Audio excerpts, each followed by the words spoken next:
Hello guys, my name is Shivam say, I am the artist behind sketch pastry. ये हमारा body anatomy का series है। यहाँ पे हम हर दिन नए नए वीडियोस अपलोड कर रहे हैं बॉडी एनाटॉमी के ऊपर। और आज एक छोटा सा प्रैक्टिस वीडियो है जो आप कर सकते हो अगर आप बिगिनर हो, अगर आप बॉडी एनाटॉमी सीख रहे हो तो।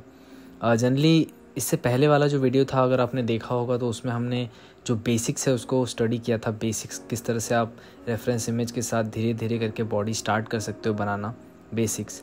और अब हम धीरे धीरे कॉम्प्लेक्स शेप्स की तरफ बढ़ेंगे, कॉम्प्लेक्स पोजेस की तरफ बढ़ेंगे। डे बाय डे हम कोशिश करेंगे कि हम ज़्यादा से ज़्यादा जो कॉम्प्लेक्सिटी है अपने पोजेस का, या फिर जो एनाटॉमी जो समझने की जो हमारी कोशिश है वो हम बेहतर कर सकें। तो यहाँ पे अब आप देखोगे तो मैं यहाँ पे ग्रिड लाइंस की मदद नहीं ले रहा। बहुत हल्के से ग्रिड लाइंस है, जहाँ से मैं अगर पहले मैंने फेस ड्रॉ किया है तो फेस के बाद मैं नेक को मेजर कर रहा हूँ, फिर चेस्ट को कर रहा हूँ, देन आगे हिप पे जा रहा हूँ, उसी हिसाब से मैं हैंड को मेजर कर रहा हूँ। अब मैं बेसिक आउटलाइन बनाने की कोशिश कर रहा हूँ। अब ऐसा नहीं है कि जो पहला लाइन मैंने बनाया वो परफेक्ट लाइन है। मैं कोशिश कर रहा हूँ कि जो मेरा जो स्ट्रक्चर है वो पहले सही हो जाए। अब इस प्रैक्टिस में आप सिर्फ स्ट्रक्चर प्रैक्टिस नहीं करोगे। जैसे पहले वाले में हमने स्ट्रक्चर करेक्ट कर लिया, और अगर आपने बहुत सारे ऐसे स्ट्रक्चर्स प्रैक्टिस कर लिए हैं, जो बेसिक्स होते हैं उसको प्रैक्टिस कर लिया, जो आउटलाइन है, जो प्रोपोर्शन है आपका सही हो रहा है, तो उसके बाद आप शेडिंग के ऊपर बढ़ सकते हो। अब शेडिंग क्या करता है, आपको जो कंटूर पार्ट्स हैं फिगर के अंदर वो डिफाइन करने में मदद करता है। लाइट एंड शैडो आप रेफरेंस इमेज का यूज़ कर सकते हो। तो बेसिकली आपको करना ये है कि आप धीरे धीरे धीरे अपने स्केच को बाहर लाओगे उस पेपर पे, उस पेपर को धीरे धीरे उतारोगे उस पे। ऐसा नहीं है कि आपने पहले ही से सोच लिया कि मुझे ये करना है और ऐसा लाइट होगा, ऐसा शैडो होगा। नहीं, ऐसा नहीं है। अगर आप रेफरेंस का यूज़ कर रहे हो तो रेफरेंस का यूज़ करो, अगर आप खुद से करना चाहते हो तो खुद से करो, बट कोशिश करो कि वो जो इमेज है, वो जो प्रोपोर्शन है वो करेक्ट हो सके। शेडिंग हम धीरे धीरे सीखेंगे, क्योंकि अगर इतने सारे कॉम्प्लेक्स पोजेज जैसे कि हिप है, चेस्ट है, डिफरेंट पार्ट्स है, यहाँ पे जब लाइट हिट करेगा तो अलग अलग तरीके से रिएक्ट करेगा। जो अंदर जो मसल है या फिर बॉडी के ऊपर जो बोन्स है वो अलग अलग कंटूर पार्ट्स प्रोवाइड करती है बॉडी के ऊपर। तो हमें वो स्टडी करना है, बट धीरे धीरे करना है। अगर आप एकदम से उसको करने लग जाओगे तो हो सकता है आपको समझ में ना आए, फिर आपको वो चीज़ समझने में दिक्कत होगी और आप लेट तक एक ही चीज़ करते रहोगे, बट उसका कुछ फ़ायदा नहीं होगा। आप कोशिश करें कि आप बेसिक शेप से पहले स्टार्ट करें, जैसे हमने पहले वाले वीडियो में किया था। यहाँ पे जो स्ट्रक्चर है उसमें हम जो छोटे छोटे पार्ट्स होते हैं, समझ लो अगर पाम का पार्ट है, हाथ का पार्ट है, या फिर फेस है, इसको हम स्टडी नहीं करेंगे। इसका हम जो बेसिक स्ट्रक्चर है वो हम डिफ़ाइन करेंगे और छोड़ देंगे, क्योंकि हमारा जो यहाँ पे मोटिव है ये है कि जो बॉडी स्ट्रक्चर है, जो प्रोपोर्शन है वो करेक्ट हो सके, या फिर अगर हमारा बॉडी प्रोपोर्शन करेक्ट हो गया है तो अब उसके ऊपर जो शेडिंग है वो हम डाल सकें।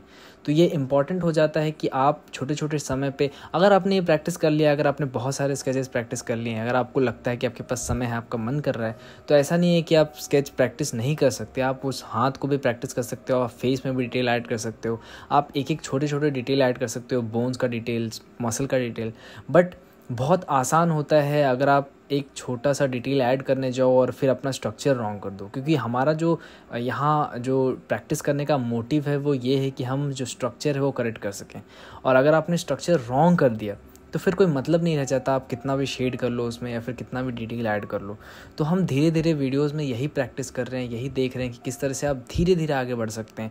आप पहले बेसिक शेप से स्टार्ट करें, बेसिक फिगर से स्टार्ट करें, टी पोज में या फिर ए पोज में, फ्रंट से, बैक से, साइड से, और फिर धीरे धीरे कॉम्प्लेक्स ट्विस्ट एंड टर्न्स की तरफ हम बढ़ेंगे, जहाँ पे हम कॉम्प्लेक्स पोजेस को लेंगे, लिम्स को लेंगे, हमारे हाथ और पैर को लेंगे, जहाँ पे वो कॉम्प्लेक्स पोजेस में होंगे। इससे आपको धीरे धीरे समझ में आया कि किस तरह से बॉडी फ्लो करता है, उसका गेस्चर क्या है। हमारा एक गेस्चर के ऊपर एक वीडियो है, आप उसको देख सकते हैं। गेस्चर किस तरह से आप प्रैक्टिस कर सकते हैं। सिंपल गेस्चर है, ज़्यादा उसमें हार्ड कुछ नहीं करना है। अब आप देख सकते हो कि हमारा जो पहले वाला वीडियो है उसमें हमने इतनी ज़्यादा शेडिंग नहीं की थी, बट यहाँ पे हम शेडिंग ऐड कर रहे हैं ताकि हमें कॉन्टूर पार्ट समझ में आए कि कौन सा पार्ट किस तरीके से लाइट के साथ रिएक्ट कर रहा है, कौन सा लाइट को ब्लॉक कर रहा है, कहाँ पे लाइट आ रही है, कहाँ पे लाइट नहीं आ रही। ये सारी चीज़ें समझनी ज़रूरी है ताकि आप जब कॉम्प्लेक्स पोजेस की तरफ बढ़ो तो वो अपीलिंग लगे, वो अच्छा लगे देखने में। अभी हम यहाँ पे बेसिक एक सिंपल आप देखोगे मैंने हाफ बॉडी लिया है, हाफ बॉडी को स्केच कर रहा हूँ। तो इस तरीके से आप हाफ बॉडी, एक लेग हो सकता है, एक हैंड हो सकता है, या फिर जिस तरह से हमने अपने हैंड वाले जो रिस्ट वाले में प्रैक्टिस किया था, पाम वाले में प्रैक्टिस किया था, वैसे आप सिंपल फिंगर्स को ले सकते हो, आप सिंपल फेस ले सकते हो, नेक ले सकते हो, शोल्डर ले सकते हो। अलग अलग तरीके से भी आप प्रैक्टिस कर सकते हो, जहाँ पे आप वो डिटेल में वो पार्ट को प्रैक्टिस करोगे और साथ में एक कंप्लीट प्रोपोर्शन प्रैक्टिस करोगे, जहाँ पे आपको जो कंप्लीट स्ट्रक्चर है बॉडी का वो समझ में आएगा धीरे धीरे। तो आप इस तरह से प्रैक्टिस करते रहें, बहुत अच्छा प्रोसेस है, बहुत इजी प्रोसेस है। हमारे बहुत सारे एनाटॉमी के वीडियोस ऑलरेडी चैनल पे अपलोडेड हैं। अगर अभी तक आपने सब्सक्राइब नहीं किया तो आप सब्सक्राइब करें, हम रेगुलरली वीडियोस डालते हैं और आप बहुत सारी चीज़ें, नई सारी चीज़ें भी सीख सकते हो। हम कलर के ऊपर, चाकुल के ऊपर, रियलिज्म के ऊपर बहुत सारे सीरीज़ ऑलरेडी अपलोड कर चुके हैं, आप उन्हें भी फॉलो कर सकते हो अगर आपको उनमें इंटरेस्ट है। अगर आपको बॉडी में इंटरेस्ट है, एनाटॉमी में इंटरेस्ट है, तो आप स्टे ट्यून्ड रहें। हम बहुत सारी चीज़ें कर रहे हैं, कोशिश धीरे धीरे करने की कोशिश कर रहे हैं कि आप ईज़िली सीख सको। ऐसा नहीं कि मैंने आपको बता दिया, एक वीडियो में बना के दिखा दिया और आपने कर लिया, ऐसा नहीं होता है। स्लोली हमको सीखना पड़ता है, समझना पड़ता है और ढेर सारी प्रैक्टिस लगती है। तो आप प्रैक्टिस करते रहें, क्योंकि प्रैक्टिस करोगे तभी आपको जो वीडियो देखने का मतलब है वो पूरा हो सकता है। ऐसा नहीं है कि आप वीडियो देखेंगे और आप प्रैक्टिस नहीं करेंगे तो आप सीख जाएंगे। हाँ, मैं आपको इन्फॉर्मेशन प्रोवाइड कर सकता हूँ, डिटेल प्रोवाइड कर सकता हूँ, पर प्रैक्टिस जो है वो आपको खुद ही करना पड़ेगा। आपको छोटी छोटी चीज़ों के ऊपर ध्यान देना पड़ेगा, किस तरह से चीज़ें फ़्लो हो रही है, क्या मसल है, क्या बोन्स है, हर चीज़ के ऊपर ध्यान देना पड़ेगा। तो आप प्रैक्टिस करते रहें और वीडियोस को देखते रहें। अगर आपको कोई डाउट है तो मेरे को बताएं। मैं आपसे नेक्स्ट वीडियो में मिलता हूँ। बाय।